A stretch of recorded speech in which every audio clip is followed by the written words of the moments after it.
Hey dudes, welcome to Splat from the Past, the only 80s themed horror and sci-fi show where things can get totally radical. Now today I will be welcoming yet another zombie from George A. Romero's classic Dawn of the Dead, but this time it is Crosshairs Zombie number 3, Susan Cosgrove. I'm having her on the show today and she's going to tell me any memories she has of making that movie. She was supposed to come on. I actually invited her on like a few months ago, and at first she didn't want to do it because she didn't know that it was long form. She said she only had maybe 5 minutes of anecdotes, but I convinced her last week that, I'll keep it entertaining. I'll tell her how much the movie means to me, and I'll tell her dirty jokes and etc. and all that stuff. And so she's pretty excited about that, and I am too. So, here is my interview with Susan Cosgrove. So, Susan, welcome to the show. How are you? Thank you. I'm good, and I hope you are too, Tony. Oh, I am spectacular. It's such a great honor. I'm glad we're finally doing this. I am too. So, going back in time, before you were cast in Dawn of the Dead, what was your career trajectory? Were you an actress? No, not at all. My background is in journalism and then in marketing communications with a little bit of TV thrown in. So, no acting at all. But George Romero was a casual friend, and my husband and I were and remain very close to a number of people who worked with him. So that's the connection between us and Dawn of the Dead. Oh, nice. Yeah. Wow. So you were a reporter? Yeah, I was a reporter, and then I was a TV reporter producer. Wow, that is awesome. Yeah, it was a pretty terrific career, and then later on I morphed into having my own marketing communications business, which sort of had a lot of aspects of journalism and writing and PR, and it's been great. Mm-hmm. So you still do it? No, we retired a couple of years ago, and now we're doing all the typical retirement things. We're taking classes and golfing and traveling and volunteering. Oh, nice. Yeah, my mom just retired a month ago for 30 years with the cable company. Oh, my goodness. Well, I hope she's starting to enjoy it. She is. I mean, she's enjoying the fact that she doesn't have to get up every day and deal with an asshole boss, Yeah, that's always a good thing. Yeah, it's just beginning for her. Sure. But so George just called you up and asked you if you wanted to be a zombie in the movie? Well, actually, it was our friend Zilla Clinton, who was his production manager, who called. She asked me and my husband if we wanted to be zombies in Dawn of the Dead, and we said, sure. I mean, why not? Who wouldn't want to be, right? Work with George and Tom Savini and all those good folks. So on the appointed day, we went out to Monroeville Mall at some point after midnight, and a giant mall after midnight, I got to tell you, Tommy, it's really spooky. You hear every footfall. There are just echoes all over the place, and it's dark. But right in the middle of all of this, there's a little cadre of people working to make this movie. And it was just so much fun. Zilla asked me, as soon as we arrived, if I wanted to get shot in the head.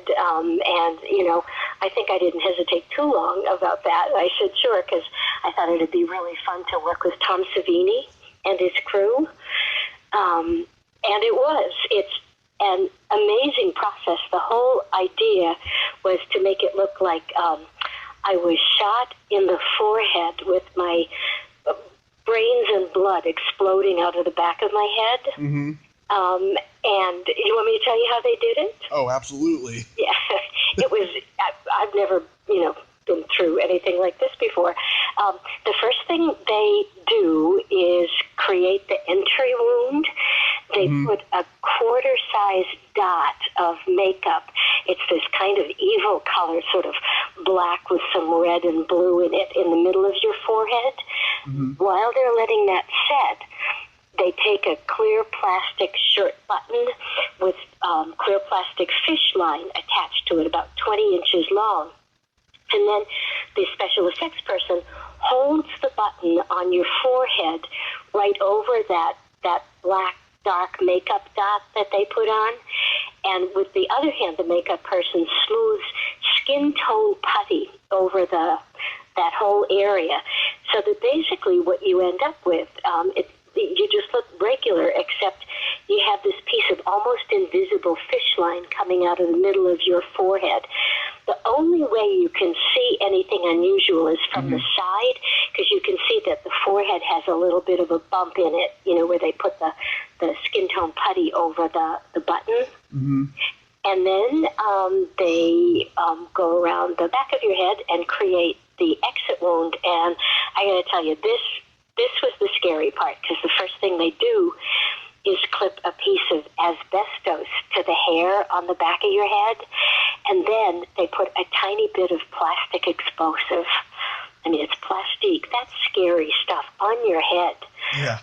With a long cord running off to the side of it by Tom Savini.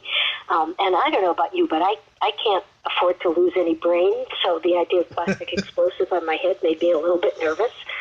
But, they know what they're doing. So then on top of the plastique, they clip a condom that's full of stage blood. Wow. Yeah. That was a little nervous-making. I've got an explosive on the back of my head. How was your day? So when that was all done, George came over because we were ready to roll, and he said to me and to the crew that he was going to count down 3, 2, 1, go. And they'd start rolling the cameras in 3, and on go, 3 things would happen exactly at once. The person holding the fish line coming out of my forehead would yank it, and that would pop the button out through the forehead putty and reveal the black makeup, so it looked like a jagged entry wound. And at the same time, Tom Savini would explode the plastique, which would in turn explode the blood-filled condom, creating a great big explosion of blood out of the exit wound.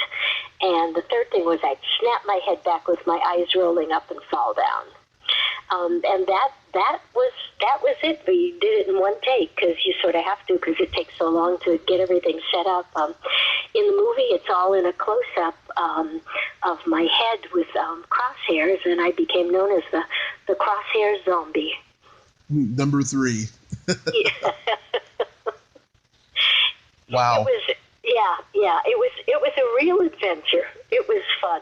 Oh, and of course, before all of this, the whole makeup crew is putting this gray makeup on everybody's face, and and my husband was a zombie in the movie too, and he's a real good-looking guy, but even he doesn't look so great with a gray dead face. It was spooky. And a whole lot of fun. And, George, everybody just loved George. He's such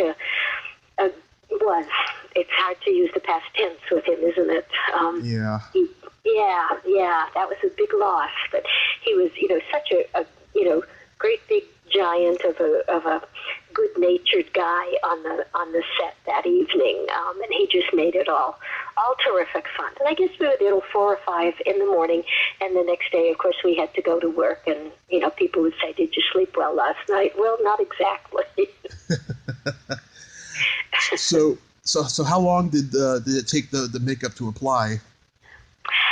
The original gray zombie makeup was just, a minute or 2, something like that. And it has to go all over your lips and eyelids and ears and everything, so you don't have any real flesh tone showing at all. Yeah. The other stuff, they call the placement of the explosive, that's a squib. So the squibbing you and then doing the whole front work, the forehead and the button and everything. They're used to doing all this stuff. Probably not more than a half, 3/4 of an hour, something like that. Wow. So, yeah, it was good fun. And, and these folks, Savini and his crew, and Zilla and her production people, and George and the camera people and the costumers, just such a bunch of professionals. They just, it was like watching good choreography. Everybody knew exactly what he or she was supposed to do and did it well. Mm-hmm. Yeah. Absolutely. And even the zombies all stumbling around. So you were only there for that one day then? Yes, yeah. Wow. That one night, actually, yeah. That was it. It must have been freezing cold. You know what? I should have looked this up. I don't even remember what time of year it was.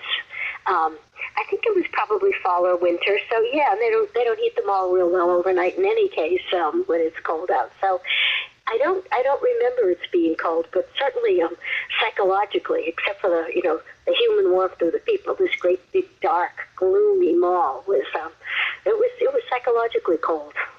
Yeah, it looks cold because I know they shot from fall to spring, Oh, so then you're right. So you remember better than I do. So sure, then it must have been. Yeah. And the mall people were apparently terrific. We didn't, my husband and I, have any interaction with them because that was all the permissions and setup and so forth, and we weren't part of that. But apparently they were pretty cooperative, and they still are because it's at Monroeville Mall that all the zombie reunion expos take place. Yeah, I want to go to that someday. That's you gotta awesome. You gotta come out and say hello in person. Yeah. So you said the mall was haunted. I mean, did it used to be something back in the day? No, it's always been a mall, and it's kind of hurting a little bit these days the way so many retail operations are, but they're hanging in there. But no, it's always been a mall, but it felt haunted just because it's very big and there are these long corridors, and they were dark. And, footsteps echo. They have these, marble floors. Wow. So outside of that little circle of us that were standing around ready for the shoot, yeah, it was creepy. I wouldn't have, I didn't see many people wandering off to go to the bathroom or anything. Yeah, I bet it's even more haunted now. Yeah. Not by so many customers, I think, unfortunately. It's actually, that's not right. It's actually still a pretty good mall.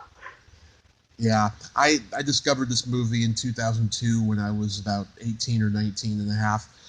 And I loved, the Creepshow movies and a lot of George's other movies. I didn't even know about this and Day of the Dead until then.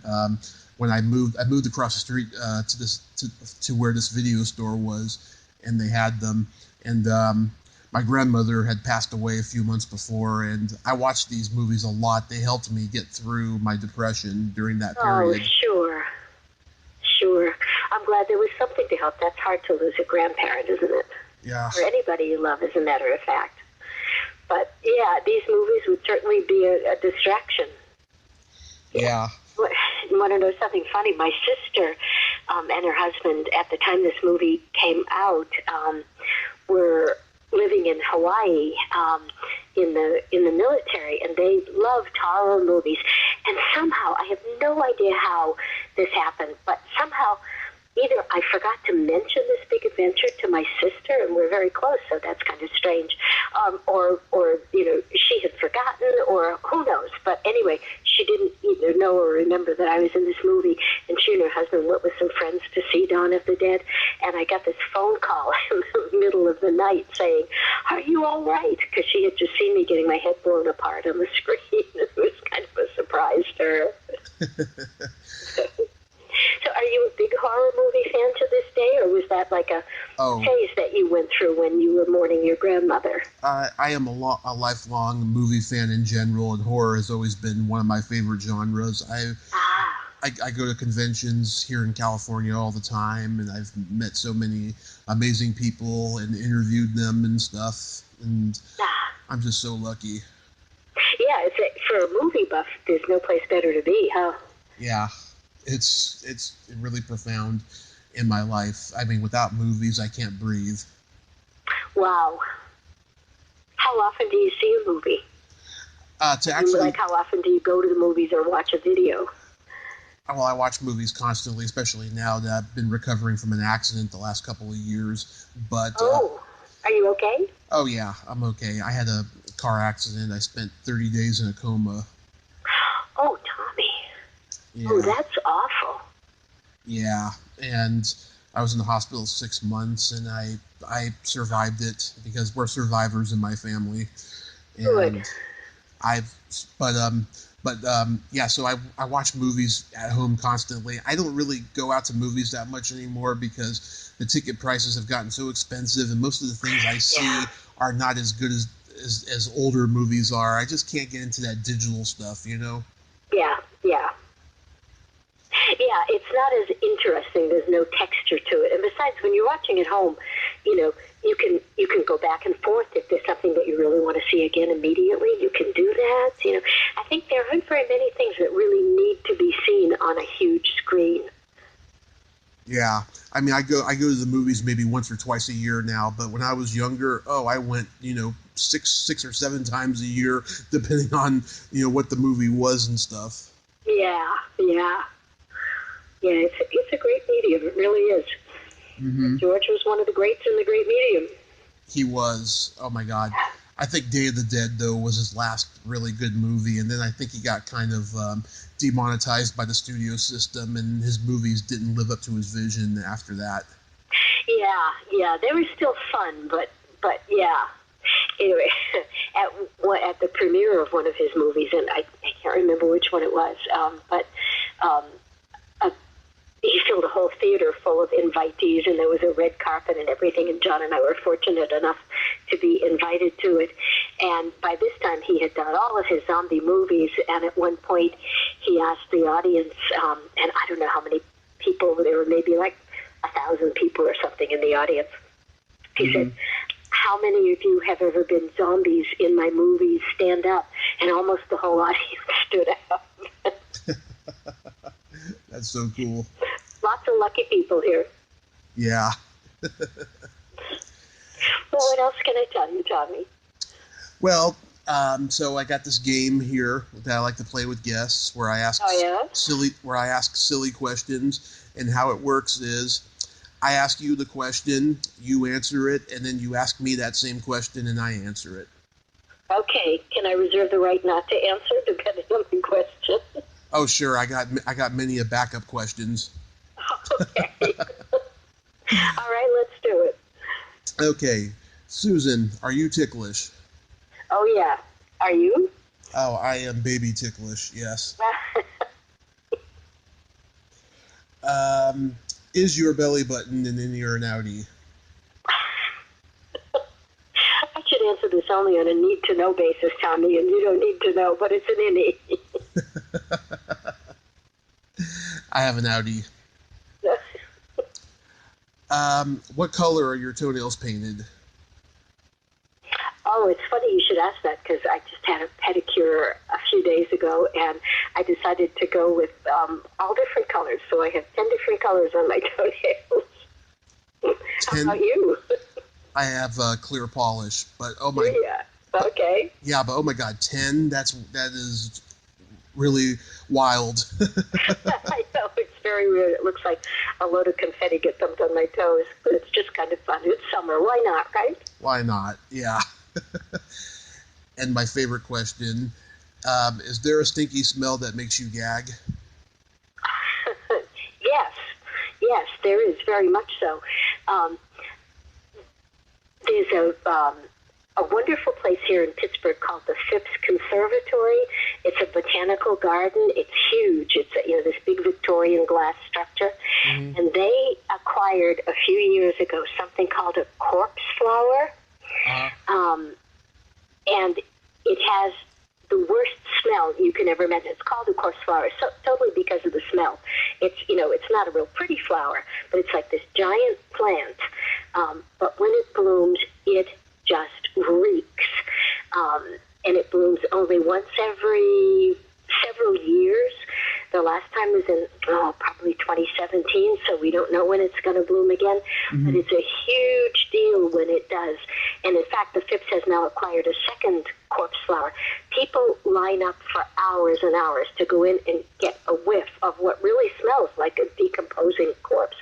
And you know what the two corpse flowers are named, Tommy? What? They're named Romero and Barbara. Oh, my God. Isn't that great? Yeah. It's an honor. You've got to come out of here, and one time you got to visit Pittsburgh and meet the zombies and see the sights and smell the corpse flower, Tommy. So how about you for a smell? I had really bad athlete's foot the first 6 months I got out of the hospital. Oh, dear. Yeah. Not good. Not good. I hope it's all gone by now. Oh, it's long gone. It's been 4 years. Oh, okay. Good, good. Glad you recovered. That's a scary episode. Oh, Your family must have been terrified. They were. I mean, Yeah. they still am. They still am. I mean, it's something that stays with you a long time. Yeah. PTSD. Post-traumatic stress disorder, yeah. Yep, exactly. When you're in a bad accident or somebody you really love. Yeah. Well, We all have that. That it's behind you, and I hope the memories fade pretty quickly. A lot of it has, but a little bit of it is there. I was in LA back in April, and I was visiting. My friend works in this shop in LA. It's dedicated to celebrities who died tragically in Hollywood. Oh, wow. A lot of those. Yeah, and they have a museum, and there was a car that was destroyed there that Jane Mansfield crashed in, and oh yeah, I remember that. I was in graduate school. It was in the late 60s. Yeah, I got post-traumatic stress disorder just from looking at that. I couldn't believe it. Oh, of course, because of your own accident. Wow. Yeah, I mean, it looked. I mean, the car looked brutalized. It was a replica, but it looked just brutalized. Yeah. Oh, that must have been tough. And that's the kind of thing that just smacks you upside the head. I'm sure you didn't expect that when you walked into the store, the museum. No, and my friend, she forgot to warn me about that too. She felt really bad later, and I was like, "It's not your fault. It's not her fault." No, I'm sure she thought, that she was doing a nice thing, saying, "Come on and see this museum. It's interesting." Oh yeah. Yeah. Oh dear. Now, I've got a slew of jokes here, and okay. each one is dirtier than the last. Okay. You know the old Mother Goose rhyme. There was an old lady who lived in a shoe. She had so many kids she didn't know what to do. Sure. What did her right leg say to her left leg? I don't know. Nothing. They've never met. Jeez. Why do some men like to marry virgins? I don't know. Because they can't stand criticism. That's funny. I like that one. What happens to your asshole when you have an orgasm? I don't know. He's out drinking with the boys. Jeez. I think we've heard enough of those, Tommy. Okay. Well, Susan, I thank you for coming on today. It's really a pleasure to talk with you, Tommy. Thank you for inviting me. My pleasure, and I'm glad that there's a person from the Romero camp out there that's perverted like me. Oh, I think it's probably a whole lot of us. Yeah, well, I've interviewed a couple of them, and they were a little hard to read, so I just, kept it strictly professional. Gotcha. Well, that's always a good thing to do. So, anyway, good to talk with you, Tommy. You take care now. You too. God bless you, Susan. Okay, and you too. Okay, bye-bye. Bye-bye. Well, there you have it. Susan Cosgrove. Ain't she a sweetheart? Yes, she is. She had some great insight and wisdom there to Dawn of the Dead, and wow, she was very modest. She said she only had 5 minutes of anecdotes. She had more than that, and I was very blessed to talk to her, so I thank Susan very much. If you like this video, everyone, please subscribe to my YouTube channel, add me as a friend on Facebook, join my Tommy Kovac comedian page on Facebook, follow me on Twitter and Instagram, and all that fun stuff. Well, that's all the time we have this week on Splat from the Past. Until next time, this is Tommy Throwback Kovac saying, there's no shame in living in the past, because the present sucks. Later, dudes.